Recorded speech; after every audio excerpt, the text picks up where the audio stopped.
বলছিলেন যে আমি আমার আওয়ামী লীগের দলের পক্ষে বলছি কিনা, না আমি আমার আসলে ওই মুক্তিযুদ্ধের জায়গায় দাঁড়িয়ে আমার এটা বোঝা শেষ যে আওয়ামী লীগ ছাড়া এখন আর কোনো উপায় নাই। এটা আমি 2 দিন আগেও মনে করতাম না, নিষিদ্ধের পর আমি এটা সিদ্ধান্ত নিয়ে ফেলেছি। দেশের যা অবস্থা এবং এই লালবদরদের যা অবস্থা, তাতে এখন আমাকে তো অনেকেই বলতে পারেন এখানে যে আওয়ামী বিরোধী মানুষ। হ্যাঁ, আওয়ামী লীগ দেখেন, আজকে যে ভিডিওটা শুনতে হলো যে গোলাম আজমের বাংলায় বা আওয়ামী লীগের ঠাঁই নেই, রাইট। তো ধরেন মানে বাংলাদেশ আওয়ামী লীগকে নিয়ে সমালোচনা করছে, বাংলাদেশ আওয়ামী লীগকে নিয়ে বলছে, অ্যাবসলিউটলি ফাইন, ঠিক আছে, আমাদের ব্যাপারে বলছে, পলিটিক্যাল পার্টি, আমাদের সমালোচনা আলোচনা হবে। বাংলাদেশের কি কোটি কোটি মানুষ আজকে প্রতিবাদ করতে পারতো না, যারা ধরেন আওয়ামী লীগকে দেখতে পারে না? কিন্তু মুক্তিযুদ্ধ, আমি বঙ্গবন্ধুর কথাও বাদ দিলাম, মুক্তিযুদ্ধ, এই দেশের 9 মাসের রক্তক্ষয়ী সংগ্রাম, জাতীয় পতাকা, জাতীয় সঙ্গীত, তারা তো আজকে প্রতিবাদ করলো না। সে তো প্রতিবাদ গুটি কয়েক আওয়ামী লীগের ছেলেপেলেরাই করছে। তাহলে বছরের পর বছর যে আমাদেরকে বলা হয় যে আমরা মুক্তিযুদ্ধের চেতনা বেঁচে খাই, আজকে আমাদের জীবন আন্ডারগ্রাউন্ড জীবন হয়ে গেছে। আমাদের আন্ডারগ্রাউন্ডে আমরা আজকে সশস্ত্র সংগ্রাম ছাড়া আমাদের কিছু করার নেই, এমন আমি ব্যক্তিগতভাবে ভাবার পরেও আমরাই সে মুক্তিযুদ্ধের কথা বলছি। প্রতিবাদ কারা করছে? আসাদ নূর করছে, নিঝুম মজুমদার করছে, বা শত শত আওয়ামী লীগের নেতা কর্মীরা করছে। আপনি বিএনপির, আমি জানি না যদি করে থাকে, ছাত্র দলের কোন নেতা করেছে? যুব দলের কোন নেতা করেছে? স্বেচ্ছাসেবক দলের কোন নেতা বা বাংলাদেশ জাতীয়তাবাদী দলের কোন কেন্দ্রীয় নেতা প্রতিবাদ করেছে, কোন বিবৃতি দিয়েছে? আপনি তাদের উপর আশা করেন না? আমি কিছুদিন আগে ভেবেছিলাম মুক্তিযুদ্ধের কথা বলছি, এটা দেখাচ্ছি। বিএনপির কথা গেল, বিএনপি তো চক্রান্তেরই অংশ, তারা কেন প্রতিবাদ? জাসদ, সিপিবি, বাসদ, মানে এই দলগুলো প্রগতিশীল দল, তো একটা দল বিবৃতি দিয়েছে? আনু মোহাম্মদকে আপনি যাই বলেন না কেন, আনু মোহাম্মদ কিন্তু একটা স্ট্যাটাস তো লিখেছে, তাই তো করেছে, তো ব্যক্তিগতভাবে লিখেছে, তো সে পার্সোনাল ক্যাপাসিটি লিখেছে, তাকে আমি আপনি পছন্দ করেন আর না করেন। আলটিমেটলি এই জীবদ্দশাতে আমাদেরকে এটা দেখতে হলো, আমাদের শরীর জ্বলছে, আমাদের চোখ বেয়ে অশ্রু ঝরছে, আমাদের বুকে রক্তক্ষরণ হচ্ছে।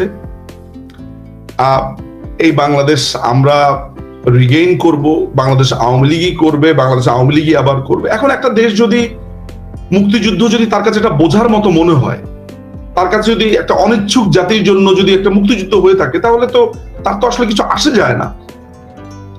মানে এটা তো শুধু যদি আওয়ামী লীগের জন্য আসে যায়, তাহলে তো এটা হলো না। আসলে অনেকেই আমাকে ব্যক্তিগতভাবে মেসেজ দেন, তারা ভয়, লক্ষ লক্ষ, কালকে আপনি কল্পনাও করতে পারবেন না আসাদ ভাই, দেখাবো আপনাকে ব্যক্তিগতভাবে, আমি দেখাবো, স্ক্রিনশট গুলো পাঠাবো, যে তারা আমাকে মেসেজ পাঠিয়েছে যে তারা আওয়ামী লীগই করে না, কিন্তু তারা এখন অস্ত্র হাতে তুলতে চায়, তারা অস্ত্র ধরতে চায়, মুক্তিযুদ্ধের জন্য তুলতে চায়, বুঝে ফেলেছে। যেমন আপনার কাছে কালকে আপনি স্টান্ট হয়ে গেছেন না এগুলো দেখে? হতভম্ব হয়ে গেছে, জাস্ট বলে যে এটাকে বলা হচ্ছে আপনার ডামফাক বলে আর কি, যে হতভম্ব হয়ে যাওয়া।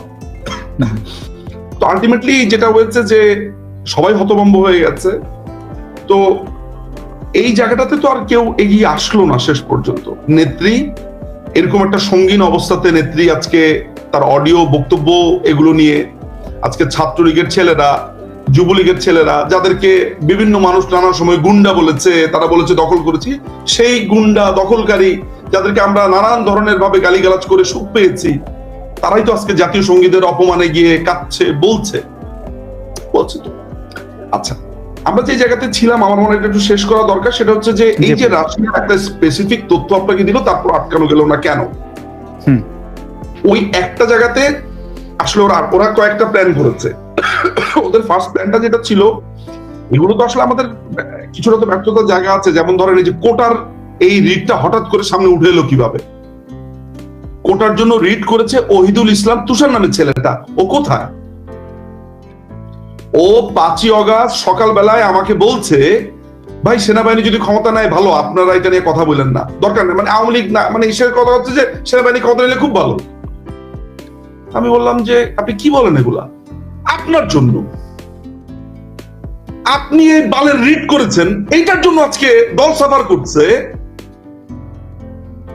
তুমি তাহলে তাপস্যা কোথায় ছিল যে পুরো কোর্ট বাণিজ্য করেছে তাপস? মানে তারা তাদের হাতেই তো কোর্ট ছিল, তো তাহলে তাদের হাতে থাকা অবস্থায় এরা যে ঢোকে এগুলো করে কি করে? এত বড় একটা দল আওয়ামী লীগ কি দেউলিয়া হয়ে গেছিল না নিজম ভাই? মানে আমি একটা কথা বলি, একটা উদাহরণ আমি আপনাকে দিয়ে দিই। আমি আপনাকে খুব শ্রদ্ধা করি এই জন্য, এমনকি আপনি যদি আমার চিরশত্রু হন আমি আপনাকে কখনো অপমান করবো না কয়েকটা কারণে। আমি আপনাকে দেখি না এই পর্যন্ত কখনো কোনো নারীকে নিয়ে আপনি আক্রমণ করে বাজে কথা বলেছেন, কারো মা বোন নিয়ে করেছেন।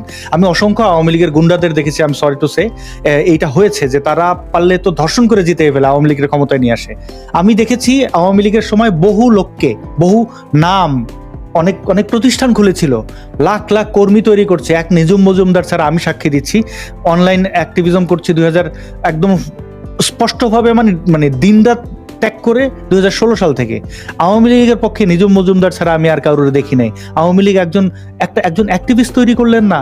আজকে কেন মানে আপনি যে দেউলিয়া হওয়ার কথা বলছেন, কেউ যে একটা রিড করে দেয়। আমি তো দেখেছি এই যে RSF এর সেলিম সামাদ কলকাতায় এসে আমার সাথে বসে একই জায়গায় বসে তিনি কি আওয়ামী লীগ বঙ্গবন্ধুর বন্দনা 32 যখন ভাঙা হলো উনি বললেন 32 নম্বরের রোডের নাম বদলে জুলাই 36 করতে। মানে এইরকম দালাল চোখের সামনে দেখে বিশ্বাস করেন আমার এত, এই যে শহীদুল আলম ফটোগ্রাফার, আমাকে অনেকে বলেছিলাম এই ইসলামিক ব্রাদারহুডের, আমি বিশ্বাস করিনি, কারণ জেলখানায় তো তার সাথে আমার দেখা হয়েছে, আমি তো তাকে মজলুম দেখছি। ভাই আমার 1991 সালে জন্ম, আমরা আপনাদের কাছে শিশু, আমরা এই সমাজে বড় হয়েছি, আমাদের একটা থাপ্পড় দিলে ওটা মনে রাখছি। থাপ্পড়ের চেয়ে তো বড় আমার পাসপোর্ট নিয়ে নিয়েছেন, স্বাভাবিকভাবে আমি বিরোধিতাই করব। কিন্তু ভাই আমাদের তো মুক্তিযুদ্ধ থেকে আমাদের ডিটাচ করে ফেলছেন। আওয়ামী লীগ এটা করেছে, পাত্তা দেয় নাই, শত্রু বন্ধু চেনে নাই। এখন কি আপনারা চেনেন? মানে আমার মনে হয় না। দেখেন নিজম ভাই, আমি কিন্তু আশা করি না যে এখন থেকে আমি আওয়ামী লীগের পুরো অধিকার নিয়ে লড়বো, কারণ আওয়ামী লীগরে মজলুম বানাইছে এবং আওয়ামী লীগকে নিশ্চিহ্ন করার মূল কারণ হচ্ছে তারা মনে করছে, এই লালবদর বাহিনী মনে করছে মুক্তিযুদ্ধের একমাত্র বন্ধু আওয়ামী লীগ। যেহেতু মুক্তিযুদ্ধের একমাত্র বন্ধু তারা আওয়ামী লীগকে মনে করছে বলে তো আওয়ামী লীগকে ডিস্ট্রয় করছে। সেক্ষেত্রে আওয়ামী লীগের সাথে আমার ব্যক্তিগত লেনাদেনা যা থাকুক পরে, আওয়ামী লীগ আমার বন্ধু। এবার হচ্ছে কথা, এই যে আওয়ামী লীগকে নিশ্চিহ্ন করার চেষ্টা, এই যে সশস্ত্র সংগ্রামের ডাক তো তারা আগেই এসে দিয়েছে। আপনি কি বলতে পারেন যে ধরেন এই মুহূর্তে 5-6 হাজার মানুষ দেখছেন, এই যে লাখ লাখ মানুষের কাছে আপনি কি বলবেন? মানে আমরা কি করতে পারি? এখন তো অলরেডি ক্ষমতা হাত ছাড়া। আমি আরো ক্ষমা চাই যে আমি শেখ হাসিনা যখন দেশ ছেড়ে ইন্ডিয়াতে চলে গেলেন আমি খুশি হয়েছি, যদিও অনেক সেলিব্রিটিদের মতো মিছিল দেয় নাই, পালাইছে বা করছে, আমি এটা বলি নাই, কোনো অশালীন আমি কিছু করিনি। কিন্তু আমার মনে হয়েছিল ভালোই তো হয়েছে গেছে না, বা দেশে থেকে অ্যারেস্ট হইলো ভালোই তো। এখন আবার মনে হয়েছে উনি যে চলে গেছেন ভালোই করছেন, কারণ ওনার বেঁচে থাকাটা দরকার। এবং বাস্তবতা তো আমাদের চোখের সামনে 9 মাসেই দিন দুধ কা দুধ পানি কা পানি হয়ে গেছে। তো কি করণীয় এখন? এই মুক্তিযুদ্ধ, আমাদের ইতিহাস, বাংলাদেশ, এটা কি দখলই এরকম হয়ে যাবে? মানে আমরা এখন বলবো গোলাম আজমের দেশ বাংলাদেশ, বঙ্গবন্ধুর কোনো ভাস্কর্য তো নাই। এবং আমরা তো দেখলাম দোলাইপাড়ের ভাস্কর্য শেখ হাসিনা তো কম্প্রোমাইজ করলেনি, মোল্লাদের তো মাথায় তুলছিলেন। এখন আমরা দেখলাম বঙ্গবন্ধুর মাথার উপরে ওটা মুইতা দিতে। আমি দেখছি আমার দেশের জাতির জনক, আমার দেশের মানে অবিসংবাদিত নেতা, বঙ্গবন্ধুর উপরে আমি আর বাংলাদেশে কোনো নেতা দেখি না। তো তার ভাস্কর্যের উপরে যে কাজটা করলো, এইভাবে কি হবে? সব নাই হয়ে যাবে? 7 সিস্টার্স খাইয়ে ফেলবো বইলা এটার ইসরায়েল বানাই ফেলবো আমার দেশটারে। এই যে ধরেন আপনাকে অনেকে বকাঝকা করবে, আমাকে বলে নাস্তিক, কিন্তু বলে, কিন্তু আমি তো মুসলমানদের সবচেয়ে বেশি ভালোবাসি এই উপত্যকার, আমি মনে করি। নাহলে তো আমি তো আমেরিকায় বসেছি, আমেরিকার দালালি তো করতে পারি, ইসরায়েলের দালালি তো করতে পারি। মানে তারা যেটা ভাবে বন্ধু শত্রু এই ইসলামপন্থীরা উগ্ররা চেনে না, কিন্তু এরা তো দেশটা দিয়ে দেবে ভাই। আপনি কি এটা বিশ্বাস করেন যে এদের সংখ্যা কত? এরা তো দিয়ে দেবে দেশটা, দেওয়ার পরে কানবে, তো ওদের কান্নায় কি যায়? মানে এদের তো মানে কি বলবে? আসলে আমরা তো ধরেন এটা বুঝতে পেরেছি যে দেশে যারা সাধারণ মানুষ এখন নীরবে কাঁদছে, গোংরাচ্ছে, তাদের তো আসলে সেই অর্থে ক্ষমতা নাই। তো তাদেরকে রাস্তায় আনার জন্য, তাদেরকে নেতৃত্ব দেওয়ার জন্য বাংলাদেশ আওয়ামী লীগকেই নামতে হবে। আমরা চূড়ান্ত সিদ্ধান্তের পথে আছি, আমাদের সেই দলীয় সিদ্ধান্ত, আমরা চূড়ান্ত একটা সিদ্ধান্তেই যাব, আমরা আজকালের ভেতরেই যাব, এটা আপনি নিশ্চিত থাকতে পারেন। আমরা এটা নিশ্চিত হয়েছি যে এটা একটা মুক্তিযুদ্ধ। আমি যেমন আজকে আমার আমার বাবা মার কাছেও পর্যন্ত আমার বিদায় নেওয়া শেষ, স্ত্রী সন্তানদের কাছে, যে আমাকে অস্ত্র হাতে নামতে হলে আমি অস্ত্র হাতে নামবো, ট্রেনিং নিব, যাব, আমাকে এই উৎখাতের জন্য যা করণীয় আমি সেটা করব, আমরা সেটা করব। ফলে মানে আমাদেরকে তো ধরেন মানে এই ব্যাপারটা তো আর আসলে থিওরির মধ্যে নাই, আপনাকে সিম্পলি সে গলায় চাপ দিয়ে ধরেছে, আপনাকে ফাইট ব্যাক করতে হবে। আমরা সেই পথেই, এটা আমার ব্যক্তিগত অভিমত যে আমি সেই পথে এবং সেই প্রস্তাব আমি দলের কাছে রাখবো, দল তো চূড়ান্ত সিদ্ধান্ত নেবে। আবার কারা ধরেছে নিজুম ভাই? আমার তো লজ্জা, বিশ্বাস করেন একটা কথা বলে আমি শেষ করি, আমার এত লজ্জা লাগে ভাই, এই এই যারা গলায় আমাদের চাপ দিয়ে ধরছে, মুক্তিযোদ্ধাদের ধরে পেটাচ্ছে, সেই সেই গোষ্ঠীর আধ্যাত্মিক যে পিতা গোলাম আজম, সে বেঁচে থাকতে মুসলমানদের হাতে দেখেন বাইতুল মুকাররমের সামনে জুতা পিটা খাইছে, মরার পরে তার লাশে মানুষ জুতা দিয়ে পিটাইছে। এই রাজাকার দল বল পুরো বংশশুদ্ধ পালিয়ে গেছিল। আজকে শেখ হাসিনা ভারতে চলে যাওয়ার পরে তার অন্তর্বাস নিয়ে এরা এরা এরা মিছিল এরাই কিন্তু করেছে, একই গোত্র, এবং তারা আমাদেরকে হুমকি ধমকি দেয়। এখন আপনি বলেন যে আওয়ামী লীগকে কি আমরা আবারও বিশ্বাস করতে পারি? মানে আওয়ামী লীগ কি এখন আসলেই ঠিকঠাক ইয়ে দেবে? মানে ওই যে বললাম একটু আগে, তাদের শত্রু আওয়ামী লীগ, তো আমাদের তো বন্ধু আওয়ামী লীগ, তো আওয়ামী লীগ কি আসলেই দিক নির্দেশনা ঠিকঠাক দেবে, নাকি আগের মতো ভুলভাল নেতারা? আপনাকে একটা কথা আমি জাস্ট আজকে বলে দেই, এটা আপনি কনফিডেন্টলি শুনতে পারেন। সেটা হলো যে এই দেশকে এন্ড অফ দ্য ডেতে এরকম একটা সিচুয়েশন থেকে উদ্ধার আওয়ামী লীগই করবে, এবং সেটা সাধারণ জনতা যারা আছে আমরা সবাই মিলেই এই আওয়ামী লীগকে আজকে নেতৃত্বের মধ্যে এটা উদ্ধার করবে, এটা নিশ্চিত থাকে। বাংলাদেশে একেবারে যদি আপনার কি মনে হয়, বাংলাদেশে আওয়ামী লীগের সমর্থক কেমন আছে বলে মনে হয়? এই 18 থেকে 20 কোটি লোকের মধ্যে বাংলাদেশ আওয়ামী লীগকে সরাসরি সমর্থন করে এবং পরোক্ষভাবে সমর্থন করে, বা তাদের প্রতি সফট কর্নার আছে, সবকিছু মিলে আপনার কাছে কি মনে হয়? আমি বাংলাদেশে নাই, তবে বাংলাদেশে আমি অসংখ্য মানুষের সাথে কথা বলি, কথা বলাই আমার কাজ। আমি কথা বলে যেটা মনে করেছি, বিশেষ করে একদম মাঠ পর্যায়ে কিছু জামাতের সমর্থক বেড়েছে আগের চেয়ে কিছুটা, এবং কিন্তু বুদ্ধিদীপ্ত যে মানুষরা আছেন সিভিল সোসাইটির থেকে শুরু করে, বা তারা বলছেন যে এখন যদি সঠিক ইলেকশন হয় আওয়ামী লীগ ক্ষমতায় আসবে, এটা তারা বলছেন বাংলাদেশে যারা থাকছেন। আর দেশের মানে এমনি আমরা মানে ধরেন একদম আওয়ামী লীগের ডাই হার্ড ফ্যান, মানে মরে গেল আওয়ামী লীগ এরকম তো না হলো 4-5 কোটি তো আছে, এটা তো আমার ধারণা। মানে এই কিছু আওয়ামী লীগ আছে মাইরে ফেললো, যে আমার বাবারে আমি জানি তার গুলি করে ফেললো, সে আওয়ামী লীগই থাকবে, মানে আমি তাকে দেখে আসছি। হ্যাঁ, তো শিক্ষকতা করতেন, ইলেকশনের ডিউটি থাকতো, ভোট দিতে পারতো না বলে 1 মাস তার দুঃখ থাকতো।